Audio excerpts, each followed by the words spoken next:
साहित्य और संगीत की देवी माँ भगवती सरस्वती को नमन करता हूँ।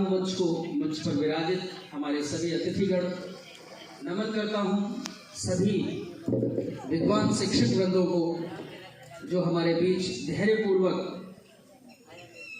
इस पूरी काव्य दिन का आनंद ले रहे हैं। संध्या न होते हुए ये दिन है और इस मंच की एक दुविधा है कि आप जो भी डिलीवर कर रहे हैं वो एक बार आपको बाईं तरफ रहेगा, एक बार आपको दाहिनी तरफ देखना होता है, तब लगता है कि कविता वहां तक पहुंच रही है। तो मैं चाहूंगा कि जरा एक बार तालियों से समर्थन करके बताएं कि कविता आप तक पहुंचेगी, क्योंकि आवाज आना है। मैं वहां अभी बैठा था तो वाकई में मैम ने जिस तरह का पिता के ऊपर सुनाया, आंसू आ जाते हैं एक बेटी का पिता होने के रूप में। जब बेटी की ये भावनाएं पिता के रूप में आप महसूस करते हैं तब ये लगता है, जब मैं अपने पिता के लिए भी बोलता हूँ कि मैंने दुनिया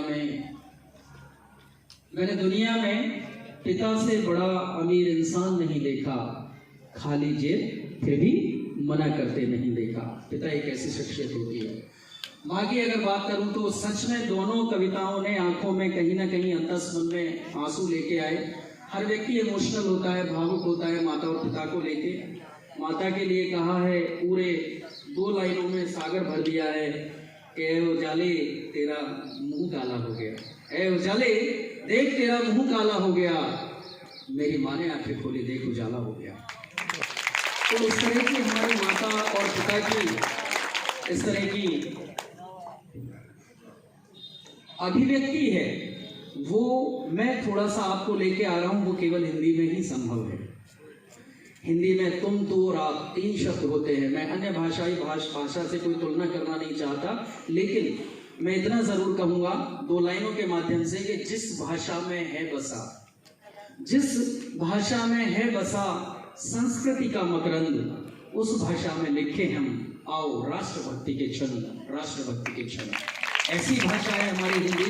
इस हिंदी को आप महसूस करें, क्योंकि कई शताब्दियों से हमें ये बताया गया कि आपको कभी किसी ने ये भी नहीं पूछा कि आपको हिंदी नहीं आती।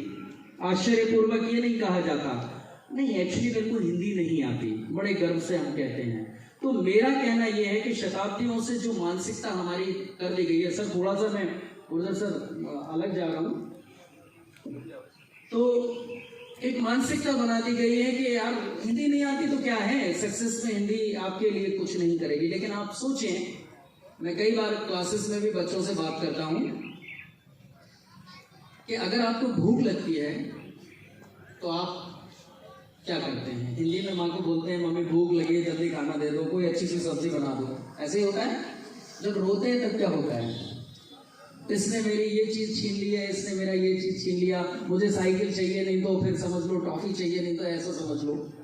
हम अपनी मातृभाषा यानी जब आप पैदा हुए और पैदा होने के साथ ही आपने सबसे पहला शब्द माँ, और उसके बाद पिता, उसके बाद भाई, उसके बाद बहन, उसके बाद समाज, और समाज के बाद हमारे राष्ट्र को पहचाना।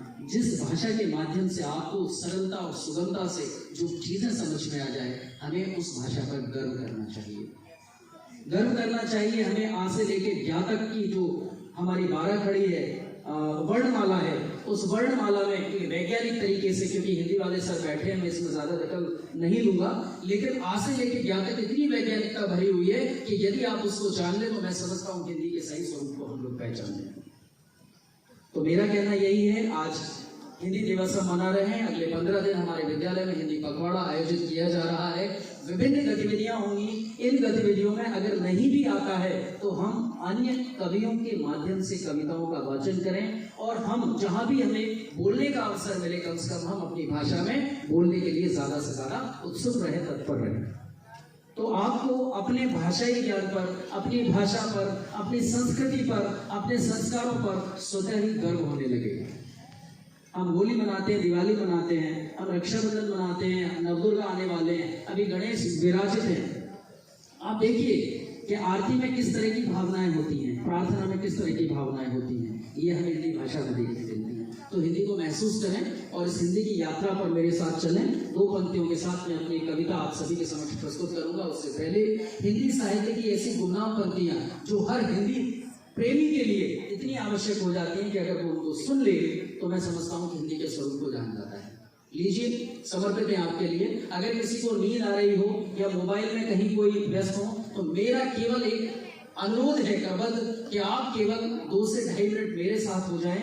शायद हम इस कवि गोष्ठी को, कवि सम्मेलन की उस परिभाषा तक ले जाएं, और यदि ये स्वरूप आज दिखता है तो मैं इतना भी वादा करता हूं कि गुना और गुना से बाहर के भी अच्छे से अच्छे कवि यहाँ 1 से 1.5 घंटे के लिए हम लोग इस कार्यक्रम के समापन तक बुला सकते हैं। इतना छोटा सा एक सामर्थ्य मैं रखता हूँ, तो हम अच्छे से अच्छे कवियों को सुन सकते हैं। जिस रस, जिस छंद, जिस अलंकार में हम सुनना चाहें उसमें हमें सुनने को मिलेगा, और हिंदी में जो नौरस हैं उन नौरस की अलग अलग विधाओं को भी हमें सुनने का अवसर मिलेगा।